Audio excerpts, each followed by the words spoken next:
Então, bom dia, dando início à aula de Química, aula de número 11, e o assunto são as reações de neutralização. Então, quando a gente mistura um ácido com uma base, a gente vai ter uma reação de neutralização. Isso quando o número de hidrogênios do ácido é igual ao número de hidrogênios das bases, ou da base, né? Aí gera um sal e água. Então, a reação de neutralização surge da mistura de um ácido e uma base e origina como produto um sal. Mas o que exatamente está presente nessas espécies químicas que faz com que um neutralize o outro? O segredo está nos íons presentes, H+, e OH-. Então, H+ do ácido e OH- da base. E aí, para que ocorra a neutralização total do ácido e da base, é preciso que a quantidade de íons OH seja igual à quantidade de íons H, o que pode ser verificado na equação que representa o processo.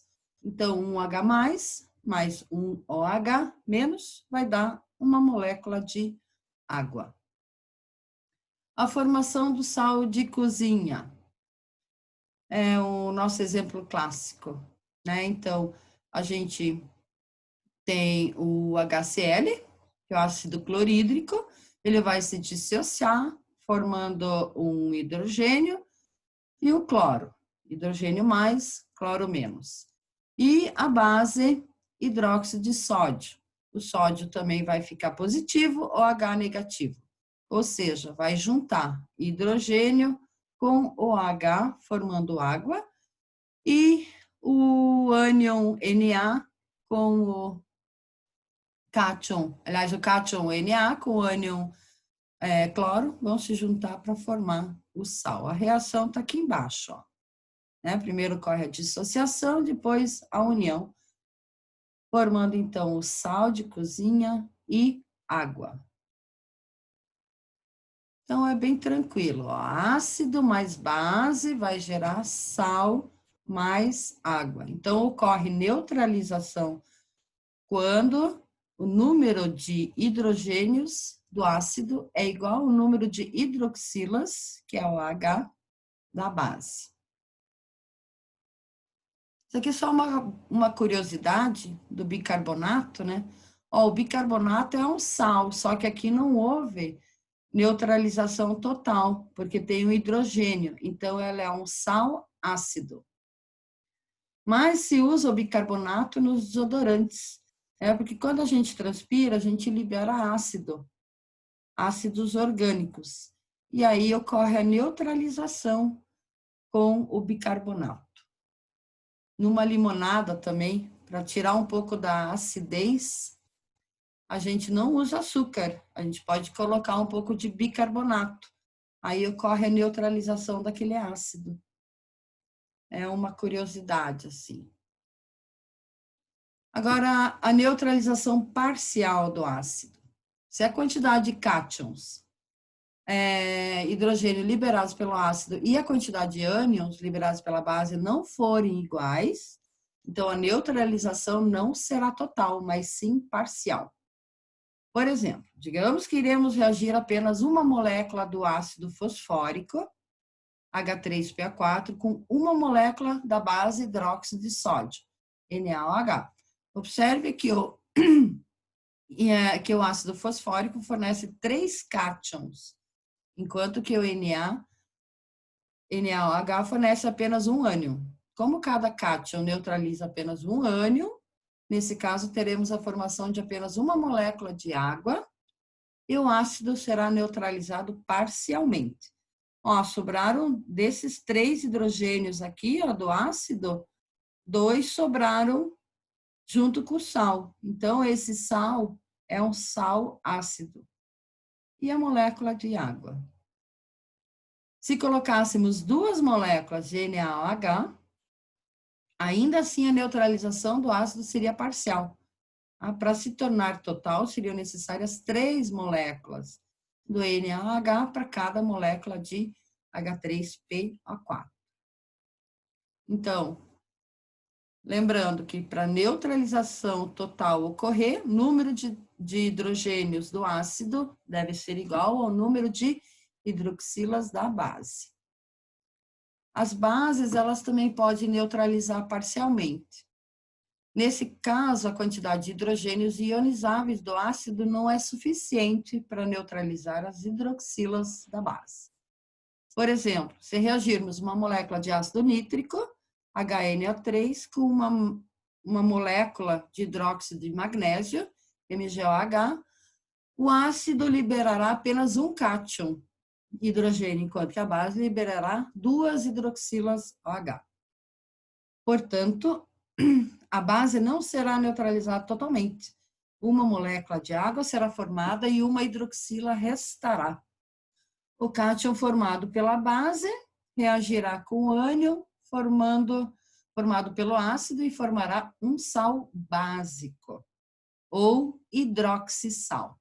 Então, aqui é o ácido nítrico, mais a base, hidróxido de magnésio, vai formar esse sal básico aqui, porque sobrou uma hidroxila, né, um OH, mais água. Então, aqui a gente tem um resuminho da neutralização total, né? Não sobrou nenhum hidrogênio, nenhum OH aqui no sal, então ocorreu neutralização total. A neutralização parcial do ácido, formando então o sal ácido, sobrou hidrogênios, né? Aqui a gente tem 2, e aqui só uma hidroxila. E a neutralização parcial de uma base, onde o número de hidroxilas é maior que o número de hidrogênios do ácido. Então, formou um sal básico. Agora o pH, que é o potencial hidrogeniônico. O pH corresponde ao potencial hidrogeniônico de uma solução. Ele é determinado pela concentração de íons hidrogênios e serve para medir o grau de acidez, neutralidade ou alcalinidade de determinada solução. Além do pH, existe também outra grandeza que determina a acidez e a basicidade de um sistema aquoso, que é o POH, que é o potencial hidroxiliônico. Essa escala possui a mesma função que o pH, embora seja menos utilizada. Então, só lembrando, né, da escalinha de pH, que vai de 0 a 14. Ai, nossa. Onde, quanto mais próximo do zero, a solução vai ser mais ácida, quanto mais próxima do 14, vai ser mais básica. Então, colocaram aqui, né, o pH do estômago, que é em torno de 1,5, do limão, 2,17, do abacate, 6,59, do nosso sangue. O nosso sangue não pode variar muito o pH, tá? Então não pode ficar mais ácido do que isso. E uma curiosidade, né, que o pH do coronavírus ainda é desconhecido. Não se sabe qual o pH que ele gosta. Aqui tem outra tabelinha indo do ácido para o neutro, né? No 7 a gente tem soluções neutras, e aqui do 7 ao 14, que são as básicas. Só mais nível de curiosidade. Olha o refrigerante. Quem toma bastante refrigerante tem mais propensão a desenvolver câncer, porque ele acidifica o organismo.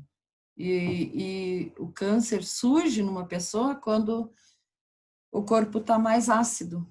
Então, menos refri, galera. Aqui os indicadores. A gente tem alguns indicadores, né, que vão nos fornecer se uma determinada solução é mais ácido ou mais básico, né? Então, ele vai dar o pH aproximado, né? Então, por exemplo, violeta de metila. A cor do pH abaixo da viragem, quer dizer, viragem é quando ele começa a mudar de cor, a substância começa a mudar de cor. Então, é amarelo antes da viragem e depois que reage, vai ser azul púrpura.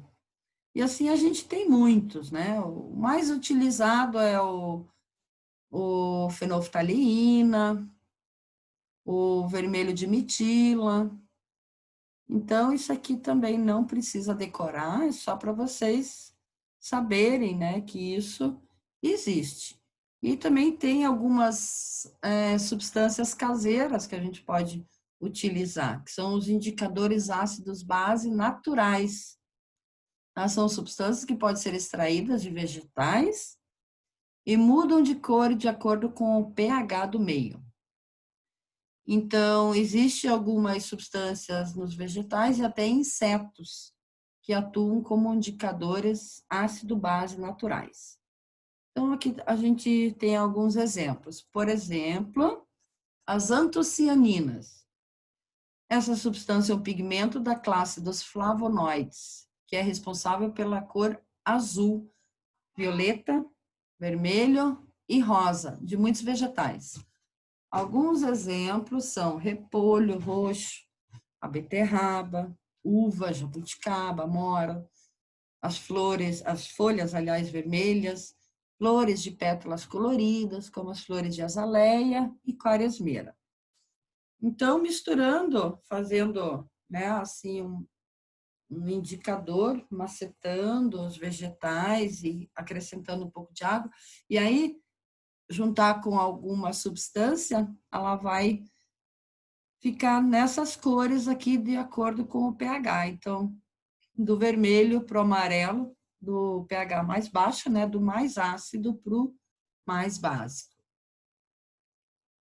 Aí nós temos a esculina ainda, que é uma substância presente no tronco e nas folhas da nogueira.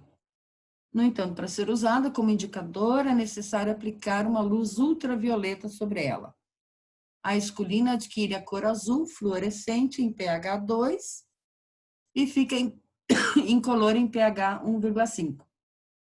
Note que o intervalo de pH em que ocorre a sua mudança de cor é bastante pequeno, por isso não é um indicador muito eficiente. E uma coisa que em toda cozinha deveria ter, né, é a curcumina. Ela está presente nas raízes da planta cúrcuma, que pertence à mesma família do gengibre. Ela adquire cor amarela em pH igual a 7,4 e vermelha em pH igual a 8,6. Então, o nosso assunto foi este hoje, encerrando então a gravação. Minha gatinha aqui. Opa.